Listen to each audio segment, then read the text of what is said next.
Boa noite, bem-vindos ao terceiro programa da série Igreja e Sociedade, hoje destinado a discutir o problema dos pobres e da pobreza em geral.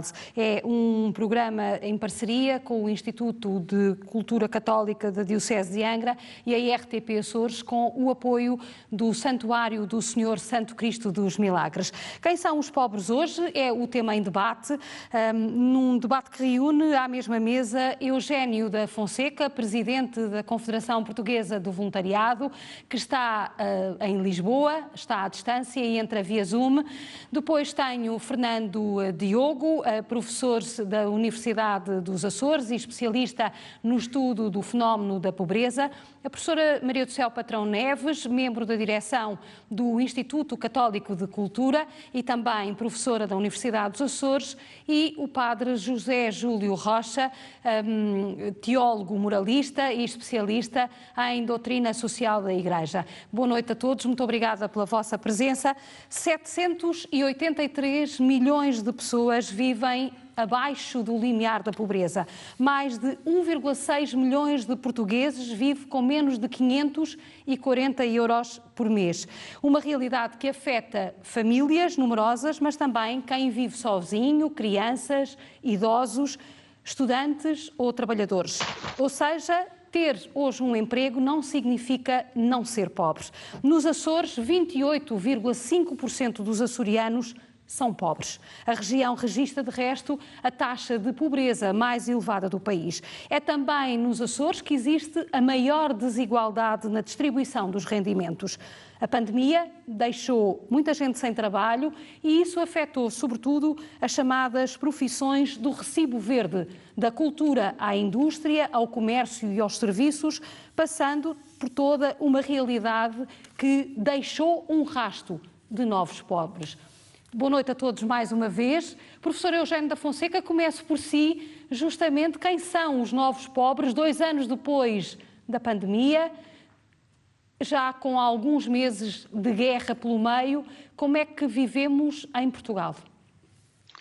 Boa noite, permitam-me que agradeça na pessoa de Monsenhor Constâncio o convite para estar aqui a participar convosco nesta reflexão, também felicitar o Instituto e os responsáveis do Santuário de Santo Cristo e também a RTP Açores, que dá voz a um tema, como com certeza aos outros que já aconteceram e os que hão de vir, o que é muito importante para a construção da cidadania. Quero também cumprimentar os meus colegas, a doutora Maria do Céu Patrão Neves, que já conheço e que muito estimo, o doutor Diogo, com quem já não estou há muito tempo, e pela primeira vez o padre doutor José Júlio, e é bom que tenhamos cada vez mais gente formada em doutrina social da Igreja, porque há um déficit em termos dos cristãos católicos nessa área. Mas, então, respondendo à questão que coloca, eu direi que os pobres de hoje, com 2 exceções que eu vou assinalar, mas gostaria que depois o Dr. Diogo, como perito nesta área, pudesse confirmar, ou até penso que se deve ser sujeito a um estudo, que é aquilo que mais me evidencia como pobreza resultante da pandemia. Mas estou a pensar que os pobres de hoje, no nosso país, e ao afirmá-lo, isto tem uma leitura sociopolítica inerente, são os pobres de sempre. O que se alterou nos últimos tempos, como já tinha acontecido na crise de 2006, é que oscila entre a intensidade da pobreza, que para muitos, infelizmente, se tornou mais severa. Há dois tipos de pessoas que eu defino melhor como em situação de pobreza, para não criar já sobre elas um estatuto de pobre, que são os pequenos e médios empresários. E isso resulta diretamente da pandemia e das sucessivas crises económicas que nós temos vivido? Sim, primeiro porque tiveram muita dificuldade em aceder aos apoios que de imediato o governo português criou no início da pandemia. Mas, por outro lado, há algo que me tenho vindo a perceber até, eu digo de forma empírica, pelos contactos que vou tendo, é que o isolamento físico fez com que as pessoas se socorressem de empresas que se dedicam a levar, cujo modo de produção é levar bens diretamente confeccionados ou não à casa das pessoas, e esses bens são levantados geralmente em grandes superfícies, e esses pequenos e médios, sobretudo comerciantes, estão a ser muito afetados porque perderam muitos clientes. Tenho sido procurado por pessoas que efetivamente tiveram que fechar os seus negócios por falta dos habituais clientes, que para eles é agora mais cómodo, os preços não são muito onerosos para determinadas classes sociais, que preferem que se leve, portanto, aquilo de que necessitam diretamente as suas casas. Outro aspecto é o isolamento. E nós podemos hoje provar que o isolamento gera pobreza na perspectiva da privação de recursos materiais.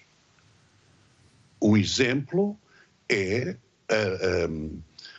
a necessidade que as pessoas sentiram de ter que pagar a terceiros para poderem resolver problemas legais, refiro-me a pagamentos ao Estado, pagamentos à farmácia, buscar medicamentos, porque nem tudo foi feito com voluntariado, embora o voluntariado aí tivesse uma força muito grande, mas que esse isolamento fez aumentar as despesas domésticas, o consumo de energia, de água, de gás, e, portanto, com os mesmos recursos ficaram mais pobres. Todavia, eu quero salientar que ainda, e infelizmente por muito tempo, se vai manter o extraordinário estudo que o professor Diogo coordenou, promovido pela Fundação, que é o estudo da pobreza em Portugal, pela Fundação Soares dos Santos. Já vamos a esse estudo e já vamos ao professor Fernando Diogo. Eu queria só perceber, porque tocou num assunto que é particularmente delicado, que é, no fundo, também uma resposta a uma pobreza, uma resposta emergente a situações de emergência que esta pandemia veio trazer, mas que são situações que já vêm quase que estruturalmente. Padre José Júlio Rocha, a Igreja tem sido este rosto da assistência, tem sido este rosto da resposta de emergência imediata, mas eu já o ouvi dizer que a Igreja tinha chegado tarde a este combate, apesar de ser assistencialista. Quero dizer que o combate à pobreza, em primeiro lugar, e ao longo da história da Igreja, tem sempre estas duas vertentes, a vertente assistencial e a vertente da promoção do ser humano, do desenvolvimento integral do ser humano. Que esta que começou um bocadinho tarde, pode-se dizer assim. Mas é preciso dizer, em primeiro lugar, que a Igreja é de longe incomparavelmente, e só do ponto de vista humano falando, a maior instituição de solidariedade social do mundo, acima até de todos os Estados. Qualquer Estado, que presta assistência, a caridade para com os pobres, não há nada que se compare com a Igreja.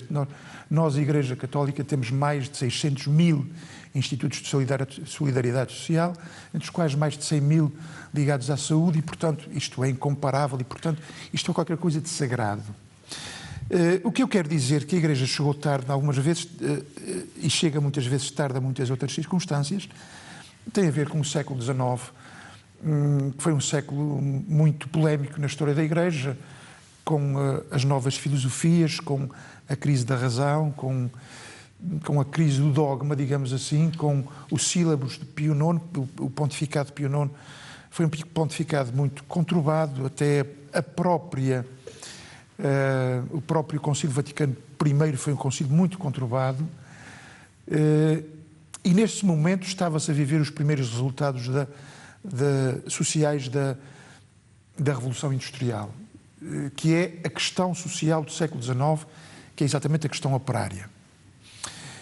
E a Igreja pôs as mãos à obra, mas foi a nível mais ou menos particular. Eu recordo alguns sacerdotes e bispos na Alemanha que foram a favor da greve, foram a favor do direito dos 3 vezes 8, das 8 horas de trabalho, etc. Tudo aquilo que mais tarde vem a ser consignado na própria doutrina social da Igreja. Só que a minha opinião é que a Igreja chegou tarde. Marx chegou primeiro. O Capital ou o Manifesto do Partido Comunista foram escritos 30 anos antes da Rerum Novarum, e a Igreja devia ter chegado primeiro. Eu não quero imaginar, ou gostaria de imaginar, se em vez de ter sido a filosofia marxista a encontrar-se com os pobres da Europa naquele tempo, os operários, os proletários, se fosse a Igreja a encontrar-se com eles, a manifestar-se com eles, a estar ao seu lado. Nós já perdemos os ricos há muito tempo. Os ricos nunca precisaram de Deus, uma maneira de dizer, mas os imensamente ricos têm a sensação de que são todo-poderosos. Os pobres nós perdemos a partir dessa altura. Perdemos-los e não conseguimos reabilitá-los, na verdade. O processo de regresso é um processo complicadíssimo, até porque as clivagens políticas nasceram a partir daí, e qualquer coisa que a Igreja faça hoje, ou um padre vermelho, ou um padre de direita, ou um padre de esquerda, ou uma política, isso tudo criaram-se imensas clivagens a partir do século XIX. Mas a resposta que a Igreja está a dar à pobreza, e pedir-lhe uma resposta breve, a resposta que a Igreja está a dar à pobreza é adequada para retirar as pessoas da pobreza? Em teoria, a Igreja tem a resposta. É a doutrina social da Igreja, mas não tem mãos. Eu julgo que se a doutrina social da Igreja fosse aplicada na sua pureza num qualquer país, a questão da pobreza era a primeira, como é exatamente no pontificado do Papa Francisco, era a primeira questão. É a questão fundamental. O drama da pobreza é um drama absoluto, é um drama profundo. Já Jesus dizia, respondendo ao próprio Judas, quando Maria, irmã de Lázaro, lhe lavou os pés: pobres sempre os três. Pobres sempre os três convosco, a mim nunca me tereis. A questão da pobreza, não vamos comparar os pobres do século XXI com os pobres do século XVI, ou XVII, ou XIX. Mas a pobreza é uma questão relacional.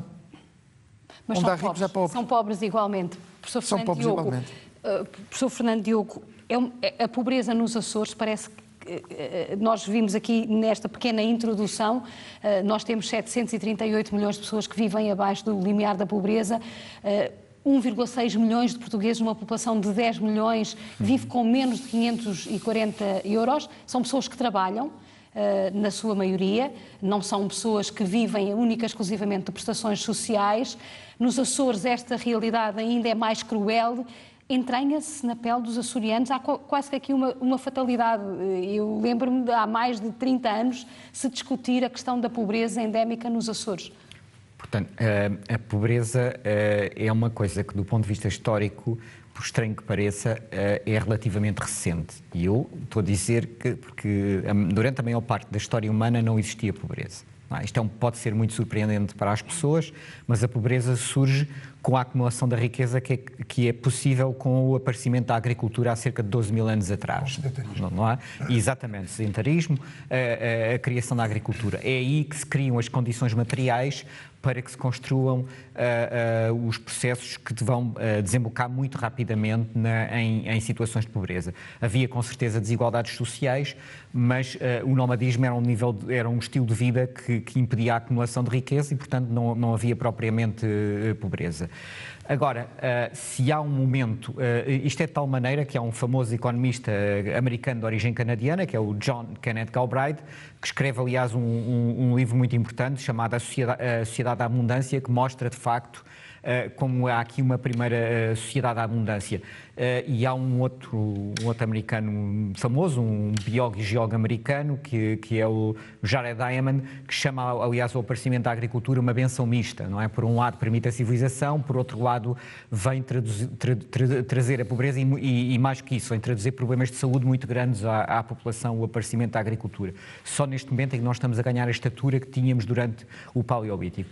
Se houve um momento em que a agricultura, em que a pobreza não existiu, está, creio eu, também ao nosso alcance, sobretudo com o nível de afluência que a nossa sociedade tem de não haver a pobreza. Portanto, não é, digamos assim, uma fatalidade que tem obrigatoriamente que nos perseguir. Uhum. Mas nos Açores há, de facto, uma pobreza que é quase estrutural. Não é quase estrutural, ou é estrutural mesmo. Sim. Podemos dizer que, aliás, é um problema nacional, que tem as suas especificidades no que diz respeito à região, que tem a ver realmente com este peso da pobreza que se reproduz ao longo da vida do indivíduo, vai acontecendo ao longo da vida do indivíduo e vai acontecendo entre gerações, sim. Quem são os pobres açorianos? Isto é uma pergunta... Esta é a pergunta que nos vai perseguir a todos durante o debate, estes 60 minutos que temos. E é uma pergunta difícil. E é uma pergunta difícil porque não tem uma resposta única. Porque, aliás, como disse na sua introdução, estamos a falar aqui de uma diversidade de pessoas e de categorias de pessoas. Muito claramente, ao contrário do que é o estereótipo, podemos começar por aí, há uma fração significativa das pessoas em situação de pobreza que são trabalhadores e cujas famílias têm como principal fonte de rendimento o rendimento do trabalho. Portanto, aqui o problema que se coloca estamos a falar de pessoas que até têm ordenados que estão bem acima dos 540 euros, ordenados de 800, 900 euros, mas depois chegam a casa e começam a dividi-lo pelas pessoas da família e o per capita familiar, o rendimento por cabeça na família, fica então abaixo do tal limiar da pobreza, não é? E o problema tem a ver não tanto pela pessoa trabalhar ou não trabalhar, mas tem a ver com as condições em que o trabalho é prestado. Desde logo a questão do ordenado, mas essa não é a única questão. Há também outras questões muito relevantes e eu vou só referir aqui mais uma para as pessoas não terem atenção, que é a questão da precariedade no trabalho, não é? Há muita gente que tem rendimentos relativamente intermitentes.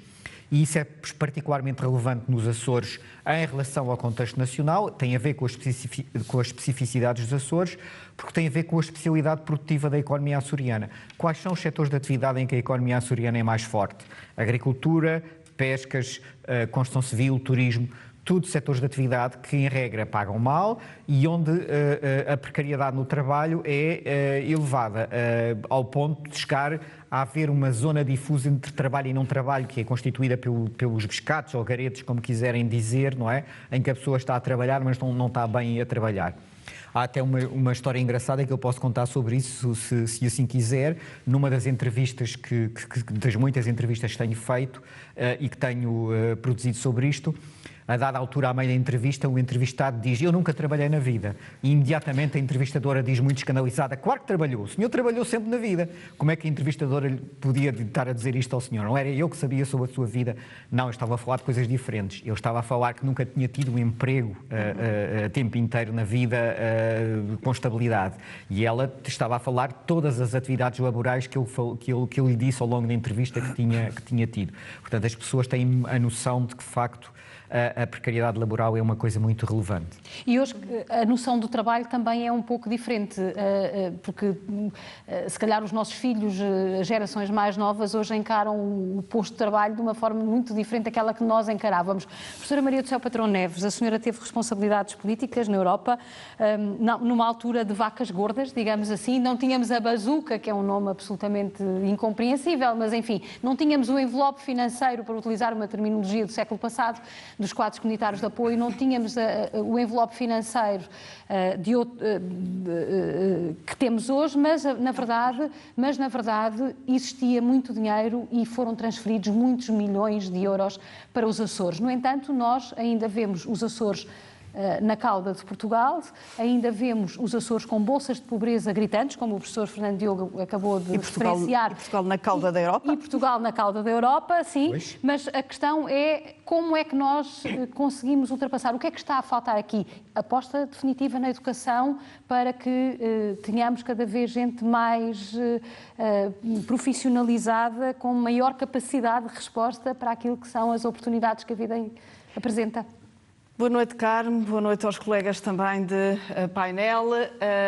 Permitam-me um obrigado à RTP Açores por esta oportunidade de discussão sobre um tema tão importante como a pobreza no mundo, a pobreza em Portugal, a pobreza nos Açores e bem-aja a todos os nossos telespectadores que tiraram o seu tempo para participar também ativamente com o seu pensamento em relação a este debate. As questões que a Carmo colocou, obviamente são dificílimas e foram muitíssimas.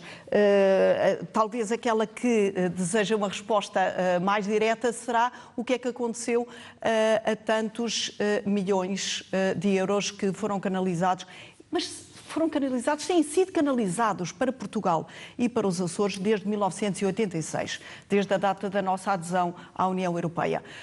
E, de facto, hoje ainda temos mais dinheiro do que tínhamos quando eu estive efetivamente no Parlamento Europeu, que ao final foi entre 2009 e 2014, quando a Europa estava mergulhada numa fortíssima crise. E é importante dizer que mesmo mergulhada nesta crise, manteve sempre o apoio às regiões mais pobres da União Europeia e, muito particularmente, às regiões ultraperiféricas, como foram e são ainda os Açores, sempre ainda. Os Açores serão sempre uma região ultraperiférica. Aqui eu estava a associar também já no meu pensamento o ser uma região ultraperiférica e estar também num patamar de maior necessidade de financiamento por parte da Europa. Por isso esse financiamento chegou. Agora, também é importante nós percebermos que Portugal e os Açores em particular sempre foram muito orgulhosos de dizer que eram capazes de gastar o dinheiro todo que chegava. E, na altura em que tinha responsabilidades políticas, sempre chamei a atenção que a questão não é saber gastar dinheiro, porque isso, francamente, todos nós até sabemos gastar dinheiro. A questão é saber rentabilizar o dinheiro que nós recebemos. E quando nós verificamos que mantemos bolsas de pobreza, mais do que bolsas de pobreza, como aqui foi dito, uma pobreza crónica, endémica na nossa região, é a prova evidente que esse dinheiro não foi bem aplicado. Quando nós temos gerações que se mantêm com subsídios, que subsídios estes, os subsídios sociais, devem ser sempre instrumentais, devem ser alavancas para a emancipação das pessoas. O que importa é apoiar quem está numa situação mais difícil, apoiar com financiamento, em primeiro lugar, para que essas pessoas, com esse suporte, possam vir a reconstruir a vida, reestruturar a sua gestão familiar e conseguir efetivamente emanciparem-se desses apoios e tornarem-se participantes mais ativos na construção da própria sociedade. Não aconteceu, obviamente. A questão já não é tanto saber se não aconteceu, porque não aconteceu, mas saber quais foram as causas e o que é que podemos fazer melhor a seguir.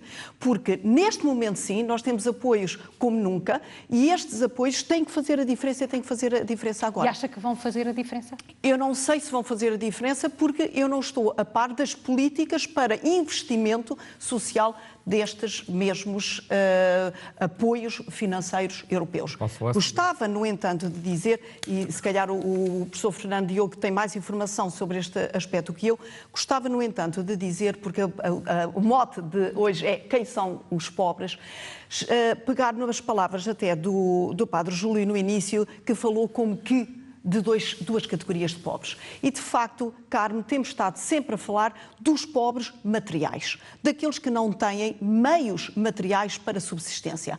Mas a Igreja sempre teve uma visão muito mais ampla dos pobres, e mesmo quando citou a passagem bíblica, pobres sempre os três, foi precisamente num contexto em que Jesus é ungido com perfumes, Judas lhe diz, então não era melhor converter este produto e distribuir pelos pobres? E Jesus diz, então, pobres sempre os tereis, mas acrescenta também, e é este aspecto que nos mostra que a Igreja tem uma visão mais ampla de pobres. Nós devemos ter sempre estas duas visões que a Igreja tem de pobres. Temos uma mais estreita, mais pequenina, mais limitada, que é o do pobre material, que é fundamental para nós percebermos quais são as nossas prioridades numa ação contra a pobreza, porque sem meios de subsistência também a pessoa não se eleva, mas há uma outra pobreza também que tem a ver com as outras dimensões do humano. E essas dimensões do humano não é apenas o biológico, mas é também a educação, é também a dimensão criativa, a interação social, as pessoas os pobres estão nos hospitais, estão nos lares, porque estão abandonados, porque estão sozinhos, por isso há uma larga categoria de pobres e o importante, a grande diferença entre a Igreja e o Estado Social é que o Estado Social visa, sobretudo, esta noção mais estreita de pobreza, que é pobreza material. E a Igreja, sem descurar a primeira, vê o pobre na sua totalidade, na sua dimensão espiritual. É muito interessante porque na reforma da Cúria, que foi agora publicada em março, a nova Constituição Apostólica pregai o Evangelho, o Papa Francisco reafirma aquilo que a Igreja tem sido, e um bocadinho na linha dos documentos do Magistério, desde a Rerum Novarum até aos nossos dias, nomeadamente até à Evangelho Gaudium, por exemplo, do Papa Francisco, onde ele fala da economia que mata, onde ele fala dos pobres, das desigualdades sociais, etc. Mas esta nova realidade da Cúria Romana cria um novo dicastério só para o serviço da caridade. O que é que isto significa, Padre Zé Júlio Rocha?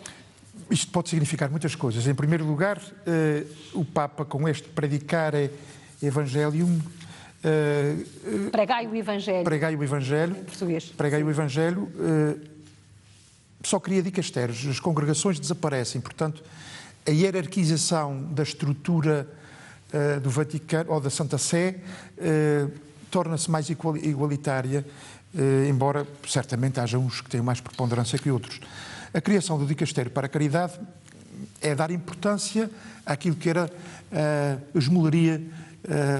esmolaria apostólica, que esse trata exatamente da assistência, da caridade emergente para com os pobres.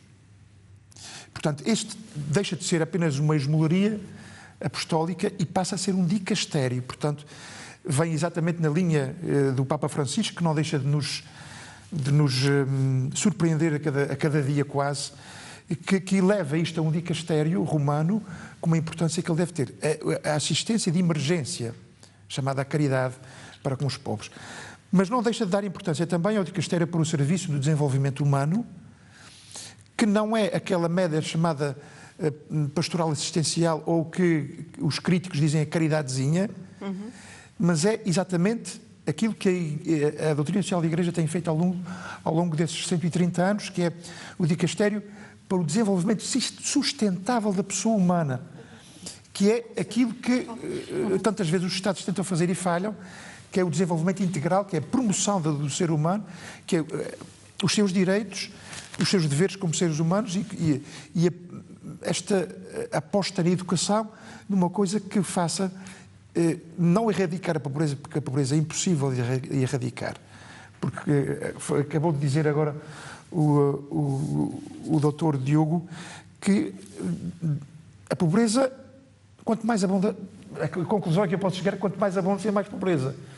porque haverá uma diferença maior sempre entre os mais ricos e os mais pobres. E eu digo sempre que a pobreza é uma questão relacional. Sim, é verdade, mas neste momento nós temos um nível de riqueza tal na nossa sociedade que com um outro sistema de distribuição da riqueza será possível de facto diminuir e até sonhar. A pobreza é uma forma extrema de desigualdade, não é? Diminuir e até sonhar em de facto erradicar a pobreza. Eu acho que é perfeitamente possível. Aliás, não sou o único a dizer tal coisa. Não vou dizer que é fácil, porque temos uma organização socioeconómica que está muito organizada da forma como está e que é difícil de transformar, mas que é possível fazer. A questão da diminuição, as sociais-democracias nórdicas conseguiram de facto reduzir as taxas de pobreza para valores à volta dos 5, 6, 7%, a República Checa também. Reforçando a classe média, reforçando muito a classe média. Reforçando muito a classe média, e há aqui uma coisa que nós ainda não... vemos é a classe média a empobrecer. Exatamente. E cada vez haver um São os novos maior. pobres, esta classe, aquilo que nós temos da pandemia e aquilo que agora vamos ter com o agravar da guerra, ou melhor, com o impacto da guerra, não só na Europa, mas em todo o mundo, como nós estamos a ver, com fatores... Era só para dizer que, de facto, nós temos não só a pobreza crónica que se agrava, mas temos os novos pobres, é a classe média baixa, média mediana, que vivia benzinho, mas basta algumas perturbações no sistema para empobrecer rapidamente. E foi também disso que falou o professor Eugénio da Fonseca. E eu gostava de o ir ouvir, mas conclua, por favor, professor Fernando Diogo. Eu vou concluir, professor Eugénio, se não se importa, que é falando de duas coisas. A primeira coisa é uma coisa que o professor Eugénio também já referiu, que é a questão da intensidade da pobreza. Aquilo que nós estamos a viver neste momento envolve o grande risco de aumento da intensidade da pobreza. E eu vou-vos dar só um exemplo, mas é um exemplo muito significativo, que é o coeficiente de Engel, no singular Engel, que é a percentagem das despesas alimentares no orçamento doméstico. O coeficiente de Engel mostra que quanto mais pequeno for o orçamento doméstico, maior é a percentagem das despesas alimentares, o que significa que esta crise, que está a ter um impacto grande ao nível do aumento dos preços da alimentação, tem um impacto desproporcional entre os mais pobres. Esse é o primeiro aspecto, que é o aspecto da intensidade da pobreza. E temos de estar muito atentos a isto, à questão da alimentação, que é o aspecto mais relevante da pobreza. A segunda coisa tem a ver com uma questão que disse aqui a professora Maria do Céu, que é a questão dos vulneráveis, que é uma categoria social que nós pensamos pouco nela, que são de facto aqueles indivíduos que estão pouco acima do limiar da pobreza, mas que há algum problema, quer na sua vida pessoal, quer estrutural na economia ou na sociedade, que os faz cair novamente a situação da pobreza. Às vezes são, aliás, com muita frequência, isso foi aliás mostrado pelo saudoso professor Bruto da Costa pela primeira vez, estamos a falar de pessoas que são regressados à situação de pobreza. Não são novos pobres no sentido que são pessoas que entram pela primeira vez na pobreza, mas são regressados à situação da pobreza, tinham conseguido sair, tinham passado para a situação de vulnerável, mas que com um tombo voltam à situação de pobreza novamente. E eram estes dois aspectos que eu queria realçar, que são muito importantes para percebermos quem são os pobres.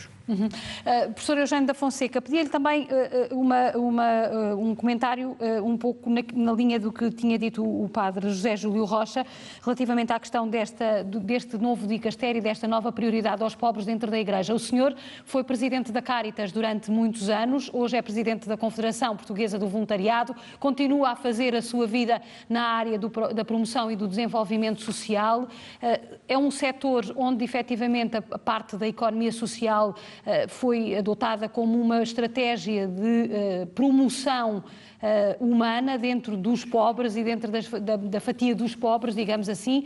Neste momento, esta nova realidade que a pandemia veio trazer, este aumento do fosso entre os muito ricos e os pobres, destruindo uma classe média e a destruição do salário médio em Portugal, particularmente, com uma aproximação cada vez maior entre o salário médio e o salário mínimo, que impacto é que isto vai ter na vida real dos portugueses? E eu pedia já ao padre José Júlio também para ir pensando um pouco nesta ideia relativamente aos Açores. De tudo o que foi dito, eu tenho algumas considerações e espero não correr o risco de com a preocupação de ser o mais sintético possível, de não ser bem entendido. É verdade que a economia social está a ter uma preponderância cada vez maior, mas o que eu penso é aquilo que o Papa Francisco, na Fratelli Tutti, reclama, que é a necessidade de uma nova ordem mundial. Quer dizer que talvez seja tempo de se criar um novo sistema económico. A economia social não pode ser vista como, desculpem a expressão, porque ela tem mais valor que isso, mas como um penso rápido que se põe nas fissuras que a economia neoliberal cria. Portanto, e é possível, desde que se tenha uma concepção que está bem plasmada no pensamento social cristão ou na doutrina social cristã, que é o sentido do bem comum. Agora gostaria também de dizer algumas coisas relativamente, sobretudo, a considerações que a minha estimada doutora Maria do Céu fez e o Sr. Padre José Júlio. Há que ter cuidado com a narrativa relativamente à pobreza. É que muitas vezes a narrativa que se tem gera olhares populistas em que põem nos pobres a causa única da condição de ser pobres. E, até pela experiência da fé, nós temos que afirmar que a pobreza não é uma fatalidade. E é preciso contextualizar exegeticamente a afirmação que já foi feita de que Jesus nos teria prevenido de que pobres sempre os havereis de ter convosco. O Dr. Diogo acabou de referir que a noção de pobreza, e essa noção mais evidente em termos da diferenciação de classes, é uma realidade muito posterior àquela que do tempo em que Jesus viveu. Portanto, estes pobres, se quisermos ter a noção que a doutora Maria do Céu aplica mais ampla, mas o que nos reúne aqui é efetivamente a pobreza enquanto privação de recursos, nós temos de dizer que uma das estratégias que temos que ter no combate à pobreza é incidir naqueles que são ricos. Porque todas as estratégias têm incidência nos que são pobres.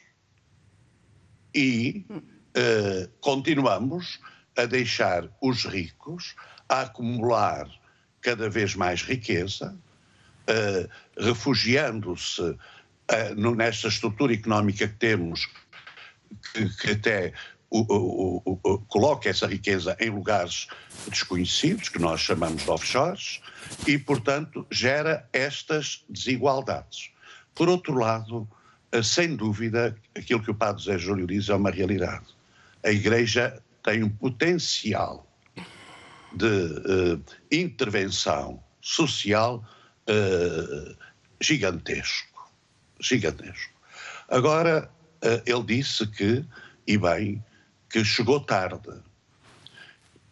Eu acrescento, está a atrasar-se, porque não podemos permitir que a pobreza geracional, que é um flagelo em Portugal, continue a ser uma realidade.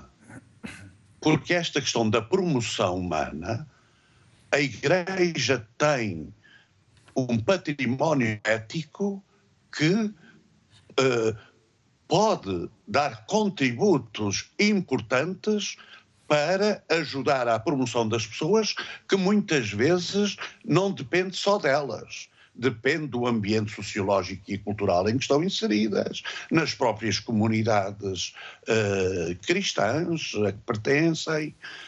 Portanto, é uma complexidade muito grande. Por isso, eu acho que a Igreja devia investir os agentes pastorais com maior capacidade de intervenção na área da caridade organizada da Igreja. Porque temos efetivamente muitas instituições, prestamos muitos serviços, mas depois, se vamos às comunidades cristãs, em que Bento XVI, na Deus Caritas Est, define como a essência onde radica a prática da caridade a par das outras dimensões da evangelização, nós encontramos condições deficitárias para responder àqueles que são os pobres. Hoje os pobres são licenciados. Hoje os pobres têm acesso à informação através dos meios das redes sociais, que muitas vezes não conseguem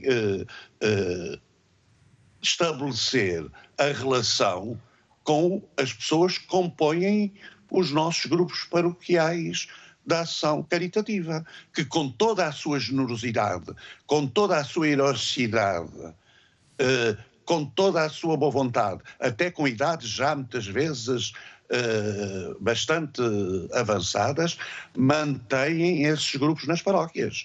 É um problema de falta de coordenação, Padre José Júlio Rocha. Deixe-me só... É isso, ó Maria do Carmo. Deixe-me só dizer mais isto. É que a questão do assistencialismo não é uma questão só da sociedade civil. O próprio Estado, na sua estrutura, é altamente protecionista, é altamente assistencialista. Como disse a doutora Maria do Céu, a questão dos subsídios, muitos deles deviam se tornar em políticas públicas, e aí a Maria do Carmo acaba de tocar numa questão fundamental.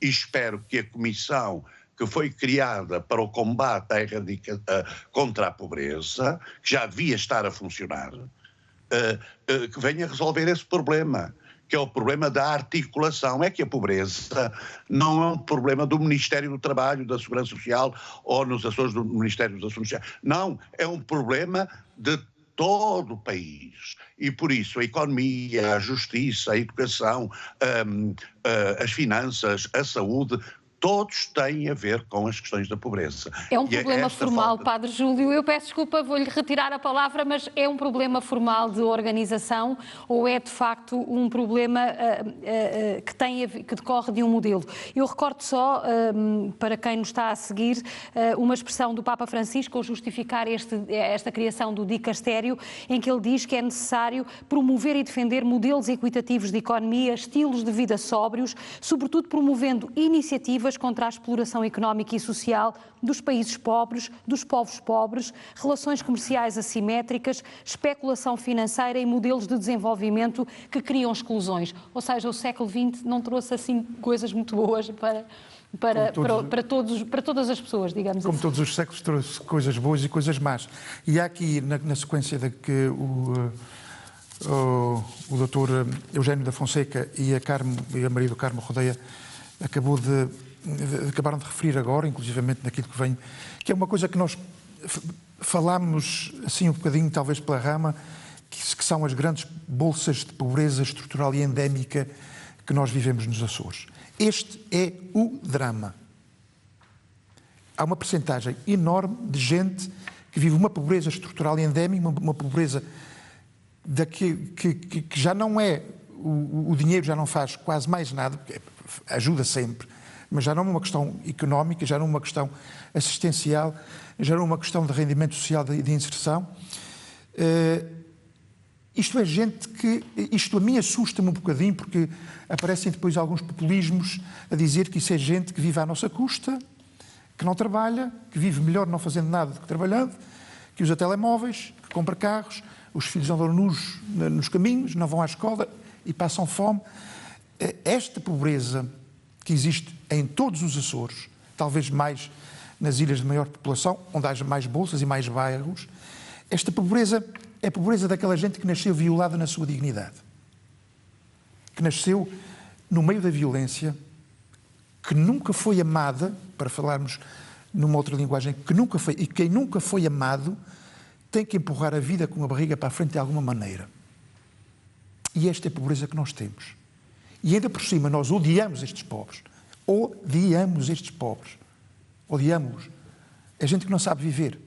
É gente que no dia em que recebe o ordenado estraga tudo na bebida, na droga, naquilo que não é. Como é que nós enfrentamos esta pobreza?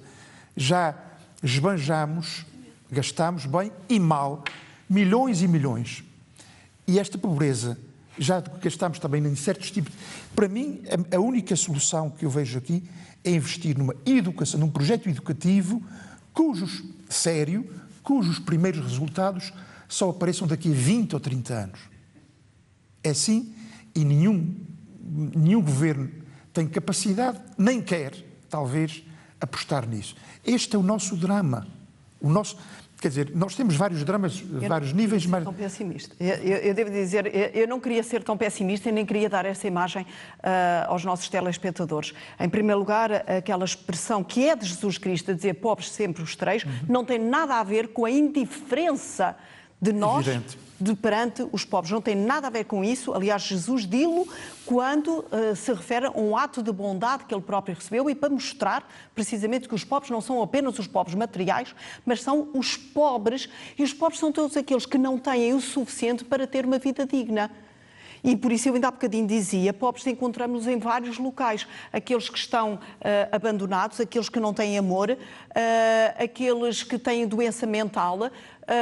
Há muitas formas de pobreza. A diferença da Igreja em relação ao Estado é não se focar apenas na pobreza material, mas na pobreza da pessoa. E por isso é que eu não quero ser tão pessimista assim. E não quero pensar em daqui a 20 ou 30 anos. Até porque nós temos índices que não são assim tão maus. A pobreza vinha descendo no mundo até 2020.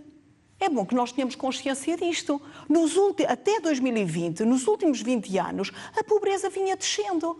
Por isso, em termos globais. E depois, realmente, aumentou muito fortemente em 2020, mas, boa notícia, em 2021 já regrediu outra vez. Por isso, em termos gerais, de facto, há algum combate. Por isso, não fiquemos só com a ideia negativa. Vamos para estratégias, vamos para saber o que é que nós podemos fazer, não interpretando erradamente a expressão de Jesus, pobres sempre os tereis. Sim, não tem nada a ver com isso. A estratégia passa por ver a pessoa, a família, a comunidade como um todo, não apenas na privação dos bens materiais, que são importantes e que devemos focar prioritariamente, mas em toda a dinâmica de existência.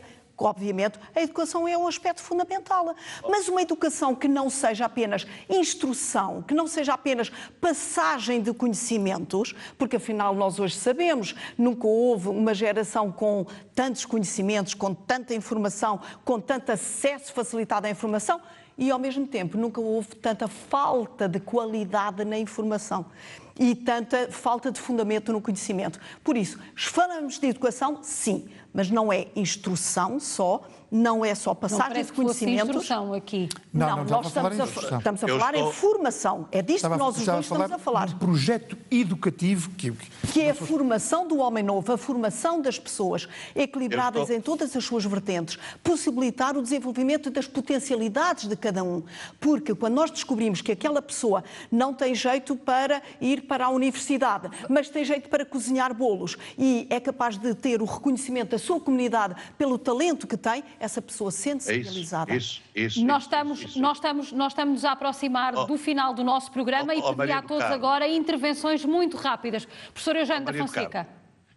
A doutora Maria do Céu acaba quanto a mim, de pôr realmente a questão que me parece a central, que é a capacidade de termos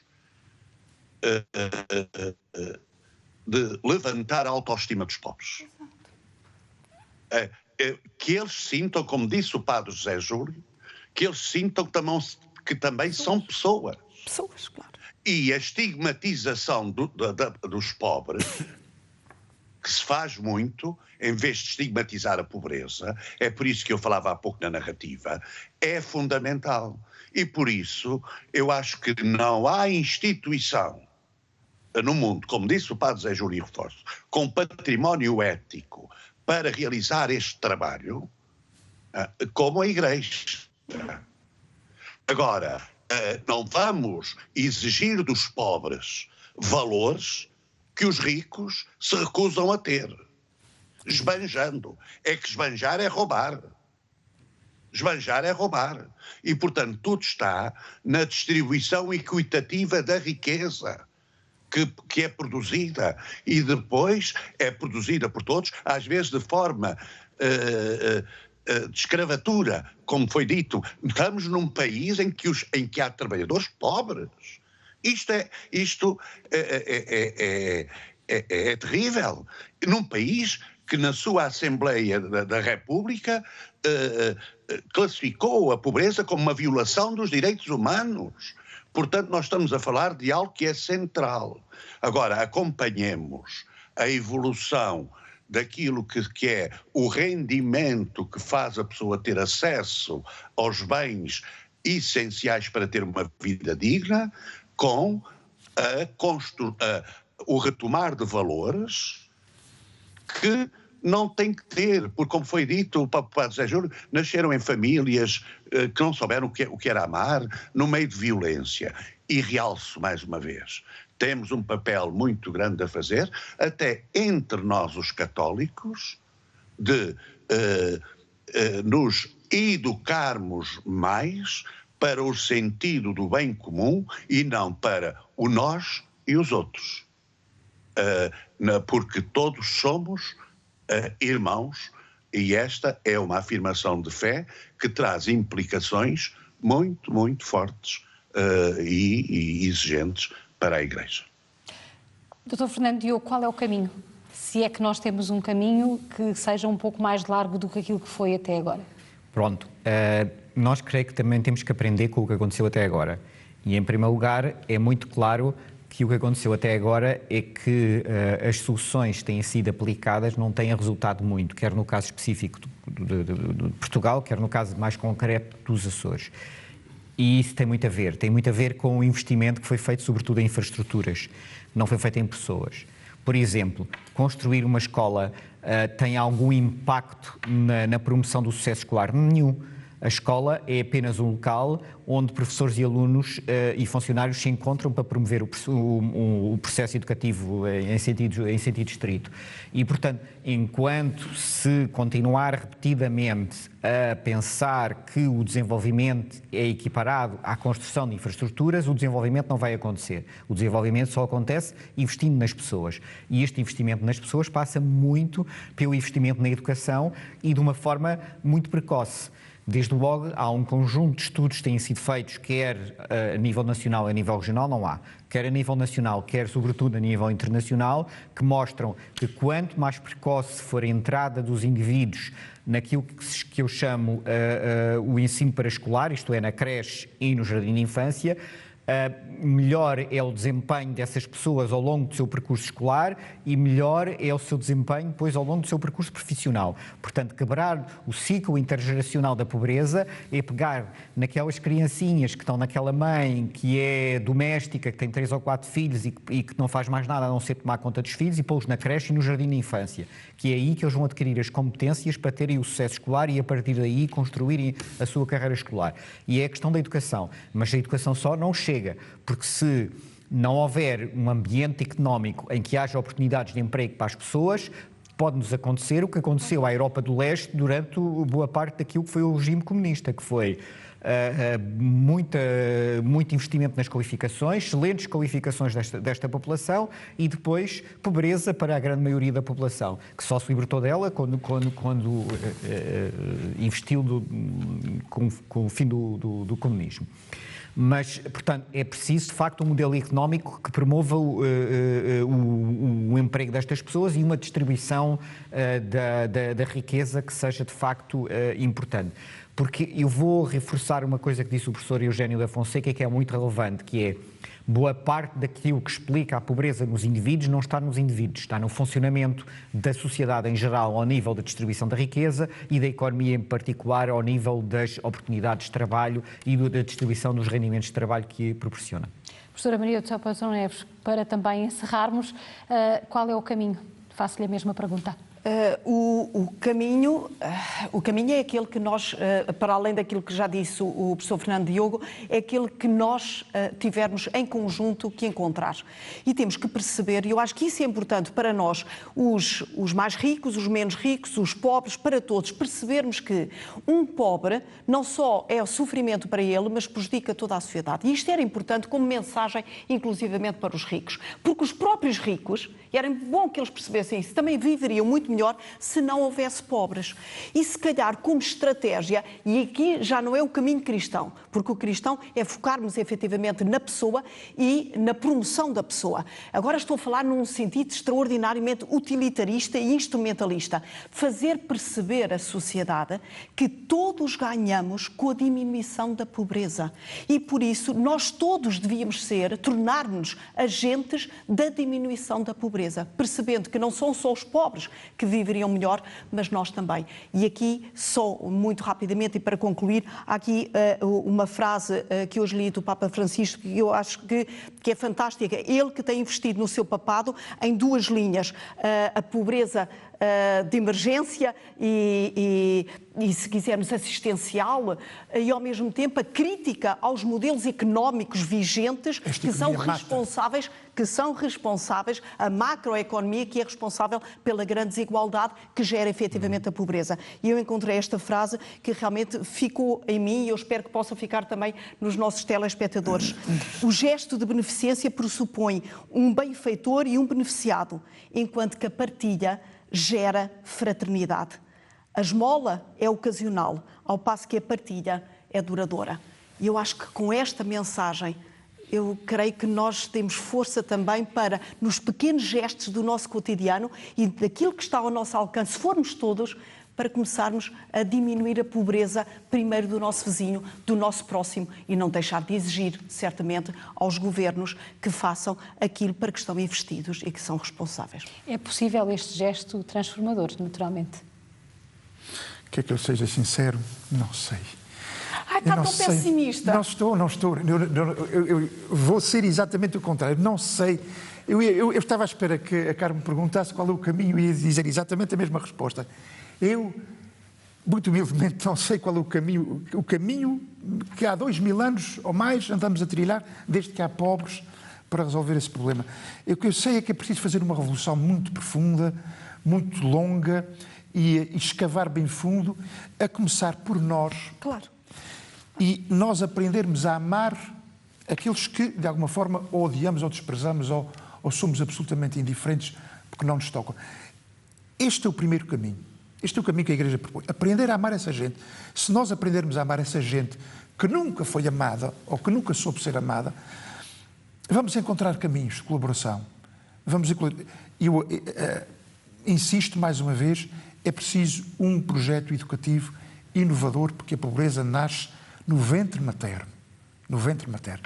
E isso é preciso sabermos amar essas pessoas que nunca foram amadas, porque aquela passagem de Zaqueu, que era um homem rico por fora, mas profundamente pobre por dentro, não é por acaso que São Lucas disse que ele era de pequena estatura. Aquele homem nunca foi amado por ninguém. Subiu um sicômoro para se esconder, ver Jesus e não ser visto. Zaqueu, desce depressa, porque eu preciso de ti. Jesus está-lhe a fazer uma declaração de amor e ele cai da árvore abaixo, dá tudo o que tem e torna-se um dos homens mais ricos naquele episódio. Isto é o que nós devemos aprender de Jesus. Mas uma ação dupla, nossa e dos governos, que estão financiados, exato. Inclusivamente pelos fundos europeus para agirem. Todos somos poucos para combater a pobreza. Naturalmente que muito ficou por dizer neste programa, que chega agora ao fim. Foi o último programa desta série de programas Religião e Sociedade, numa parceria do Instituto Católico de Cultura, da Diocese de Angra e da IRTP Açores, com o apoio do Santuário do Senhor Santo Cristo dos Milagres.